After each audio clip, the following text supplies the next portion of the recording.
City Life 24/7. This is AGT Live 2.7.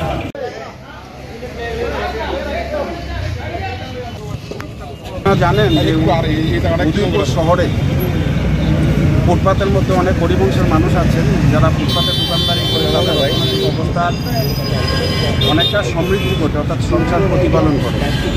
আমরা বিগত বহু বছর ধরে দেখছি যে উদয়পুর শহর এলাকার মধ্যে ফুটপাতে ব্যবসা করে অনেকেই বেঁচে পড়ে আছে। শহরের উন্নয়ন হোক, শহরের যে মূল শহরের রাস্তার পরিধি বৃদ্ধি পাক, সেটা আমরা কংগ্রেসও চাই, প্রত্যেকেই চাই যে উদয়পুর পৌর পরিষদ হকার উচ্ছেদ করবেন, সেখানে আমরা বিরোধিতা করছি না। উচ্ছেদ করতেই পারেন, কারণ শহর উন্নয়নের জন্য, রাস্তার প্রস্তর বৃদ্ধির জন্য সেখানে হকারদের রাস্তার পাশে বসে দোকানদারি করতে দেওয়ার সুযোগ সেখানে উচিত নয়।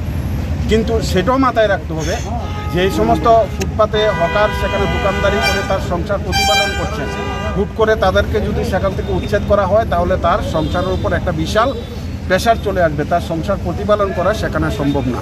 কারণ ফুটপাতে যারা সেখানে দোকানদারি, সেটা সবজি বলুন, ফল বলুন বা অন্যান্য সামগ্রী যারা বিক্রি করছেন, তাদের ফুটপাতে দোকানদারি করে 200-300 টাকা সেখানে মজুরি হচ্ছে তাদের, সেই টাকা দিয়ে তাদের সংসার প্রতিপালিত হচ্ছে।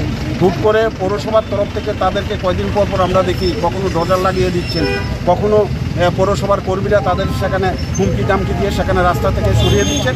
আবার কিছুদিন পর আবার সেই একই অবস্থা, সেই সমস্ত ফুটপাতের হকাররা আবার রাস্তার পাশে সেখানে বসতে যাচ্ছেন। তার মূল সমস্যা যেটা হচ্ছে হকারদের পুনর্বাসনের সেখানে ব্যবস্থা করা হচ্ছে না। আমরা উদয়পুর জেলা কংগ্রেসের তরফ থেকে সেখানে আমরা দাবি করছি, দৃঢ়তার সাথে বলছি যে উদয়পুর শহরের যে সমস্ত হকার, ফুটপাতের হকার রয়েছেন, তাদের স্থায়ীভাবে পুনর্বাসনের সেখানে ব্যবস্থা করতে হবে। পুনর্বাসনের যদি ব্যবস্থা করতে, সরকারের কাছে তো প্রকল্পের কোনো অভাব নেই।